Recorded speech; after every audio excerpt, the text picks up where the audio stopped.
his land from which he drew his income into half. One half would be his income, the other half would go for payment of the warriors who secure your whole area militarily. By the 10th and 11th centuries, the heads of some samurai families controlled huge tracts of land and had become powerful warlords in command of vast armies of warriors. They battled each other for dominance, and it was only a matter of time before one of these strong leaders would attempt to brush the imperial family aside and seize the throne for himself. For coming generations, this grab for power would shape the samurai.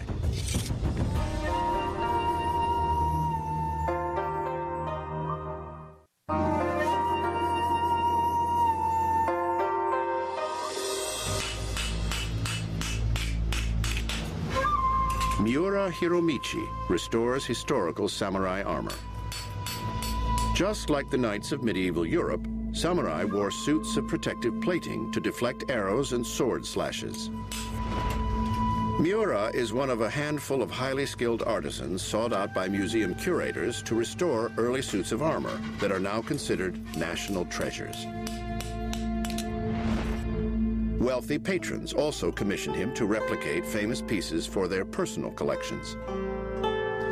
This is how armor from the medieval period was worn.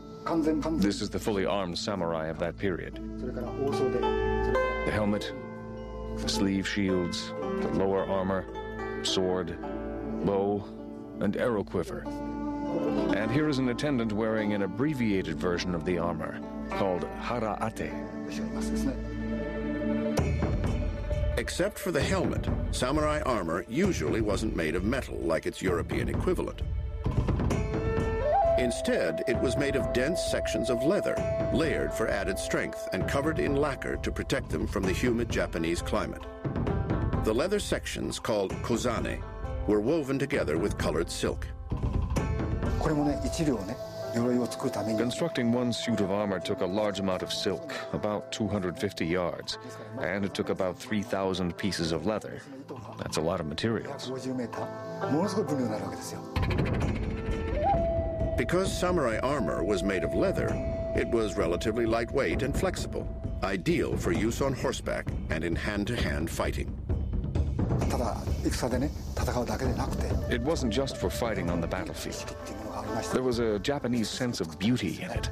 It was made beautifully. It's been said by many that the armor was a costume to die in. But actually, Japanese armor was a costume to be worn in the celebration parade after victory in war.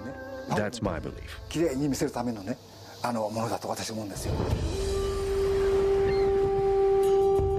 By the late 12th century, such wartime victories had come most often to a legendary clan of samurai warriors named Minamoto.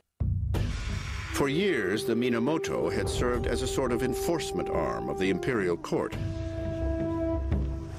As other samurai clans in remote regions had amassed significant power, their leaders oftentimes had grown resentful of government authority.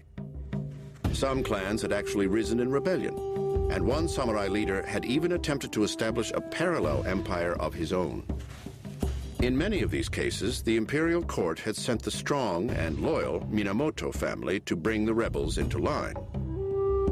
Over the years, this potent family produced some renowned samurai figures. One of the most famous was Minamoto Tametomo. Tametomo is considered possibly the greatest archer in samurai history. He's supposed to have been a giant, well over 6 feet tall. His left arm is supposed to have been 6 inches longer than his right arm, which means that he's got an unusually long bow draw. Indeed, legend has it that he once sank an enemy boat with a single shot. In 1156, the reigning Japanese emperor died, and a deadly rift developed within the imperial family regarding which male heir would ascend to the throne. Warriors from leading samurai families fought for both factions. When the dust settled, Minamoto Tametomo found himself on the losing side. The victors exiled him to a remote island and later sent forces by boat to kill him. In a token act of defiance, Tametomo fired a few arrows from shore at the boats of his approaching attackers. The last arrow struck one of the boats near the waterline, penetrated the wooden hull, and sank the vessel. Still, with many more boats closing in, Tametomo knew his fate was sealed. Determined not to die at the hands of his enemies, he left the shore and took his own life, and he did it in a particularly gruesome manner. Tametomo committed harakiri, which literally means belly cutting. He plunged a blade into one side of his abdomen, sliced across, and then made a second cut from top to bottom, virtually ensuring a slow, agonizing death. The act was so incredibly painful and took such courage to perform. It was a way for him to prove that he was taking his own life to save his honor, not simply out of cowardice. While Tametomo was not the first warrior to take his own life in this way, his name is the first associated with the extreme act. In later centuries, harakiri, also known as seppuku, would become commonplace among defeated samurai and would evolve into a complex ritual governed by many rules. It would even include a second participant armed with a sword. This so-called second would automatically behead the dying man to shorten his suffering. There are some people who believe there are only 3 proper ways to cut. One would be one horizontal line, at which case his second would probably behead him. The second would be 2 crossing lines. Again, everything would be in the lower abdomen. The third would be 3 horizontal lines, the third being the most difficult. If you imagine cutting across and pulling up, cutting across again and pulling up, cutting across back this way. And that might be enough for a man just to die, just to expire there. A lot of theories as to why this particular form of suicide becomes popular. Japanese language and Japanese culture has a lot of expressions dealing with the belly as the kind of center of emotions and such. The same way that English speaks of somebody with a big heart or a black heart, Japanese will speak of someone with a big belly or a black belly. And so there may be something to the idea of ripping your belly open and saying, see, it's not black. In the years following Tametomo's death, his nephew, Yoritomo, led the Minamoto clan to a position of supreme military power in Japan.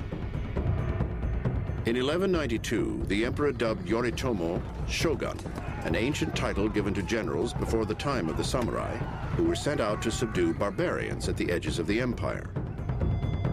The title had always been a temporary one, but Yoritomo would make it permanent.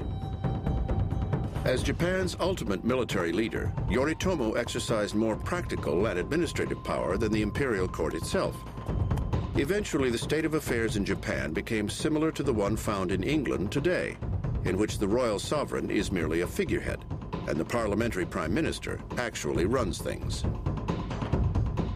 To escape court politics in Kyoto, Yoritomo set up a parallel government run by samurai in Kamakura, just south of modern-day Tokyo.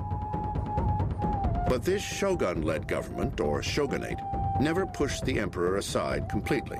There was really no alternative. The emperors were not really seen as having political authority. The emperors were more seen as the high priest of the country. You could compare the emperors to a certain extent with the popes of Europe.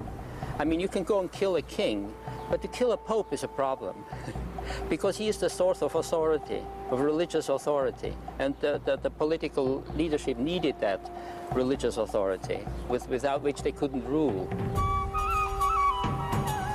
Despite Minamoto Yoritomo's grand successes, peace in Japan would not last. As an old samurai adage wisely cautioned, after victory, tighten your helmet cords. Feuding among clans would continue, and another threat, one that was not homegrown, loomed on the horizon.